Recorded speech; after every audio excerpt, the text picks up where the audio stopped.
Welcome back everybody. Today I'm pretty excited because we're going to be talking about the guitar style of one of my favourite blues guitarists, B.B King. I want to take you through some strategies for getting close to the B.B King sound and tone.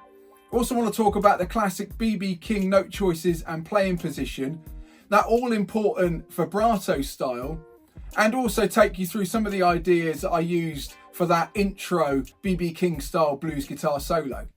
So first up, let's talk about the sound. I've got my 1992 Gibson ES335 here, and this is as close as I can get to B.B King's classic Lucille guitar, which was pretty similar in terms of design and spec. I've got the two pickups selected on at the same time, and I've got amplitude set up with a loud clean tone. Now I think the B.B King sound was just really a clean amp turned up really loud, so that's what I've emulated in amplitude. I'll flash up all of the settings up on the screen in case you've got amplitude and you fancy copying them. I'm also using a small dash of spring reverb, which often appears on some of those classic B.B King recordings. So the backing track I was playing over is in the key of A, and this is an A dominant shuffle blues. And the classic B.B King playing position starts there on the 10th fret of the second string. That's our root note A. And then it goes to the 12th fret of the second string and then repeats that pattern on the first string, so 10 and 12. And this allows me to play A, B, and then bend up to C sharp for the one chord. And when I go to the 4 chord, I can just repeat that D second and then the third on the first string. So it's a bit of an ingenious way to stay in position and be able to play over the 1 and the 4 chord. B.B King often slides in on the third string as well, and the slide in is from fret 9 to fret 11. And when you combine those together, you can get a few B.B King style phrases. So the B.B King vibrato style is often referred to as the butterfly. And you can see why. That hand is sort of just flapping away off of the end of the fretboard. If you want to practice that, just take your hand and sort of find that little nook where the finger joins the palm, and just place that on the side of the neck. Keep your thumb 3, and then it's just a case of flapping the hand backwards and forwards like a butterfly's wing. This first finger can come across onto the 10th fret of the second string, and if you just lock that finger in terms of its relationship to the palm, you can see that as I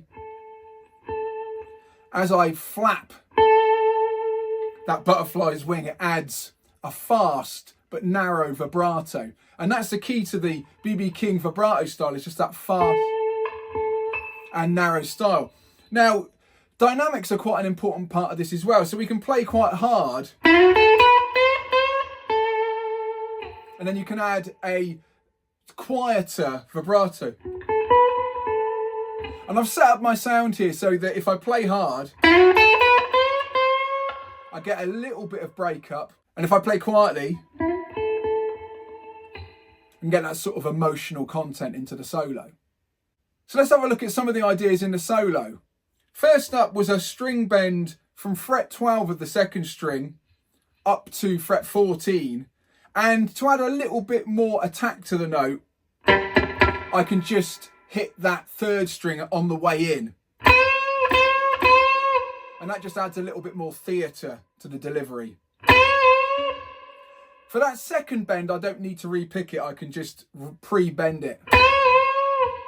And that gives me that sound. And then I'm going to go to fret 11 on the third string, and then add that all-important butterfly vibrato. Then next up, I'm going to go to the 4 chord with a little phrase that involves the 10th fret and 12th fret on the first string. We've got that shuffle rhythm going, so I can really lean on that with the phrasing. And then I go into my big 3 semitone bend, and again I can hit the B string on the way in just to add a little bit more attack to the note. And that's a classic B.B King style phrase. To finish off that sentence, we've got the single note A on fret 17, and And that sort of acts like a punctuation point at the end of the sentence. I also take an excursion into the A minor pentatonic. This is in box 4, and you can find those notes on the 13th fret of the second string, the 15th fret of the second string, and also the 14th fret of the third string. We finish off by repeating a variation of that big 3 fret bend phrase.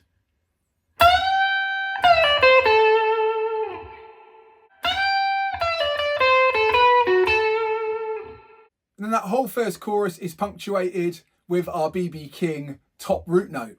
Now, those punctuation points can be repeated, they can also be sustained to get a variety of effects. Okay, to finish up, I'm going to run the backing track so you can have a go at playing in the B.B King style. I just recapped that classic B.B King playing position, and I think it would be a cool exercise to limit yourself to just these notes when you have a play over the backing track. So we've got fret number 11 on the third string, fret 10 and fret 12 on the second string, and fret 10 and fret 12 on the first string. Anyway, best of luck. Hit me up in the comments below with how you got on, and also if you're new to the channel, feel free to hit that subscribe button. I'll be making new videos like this every week.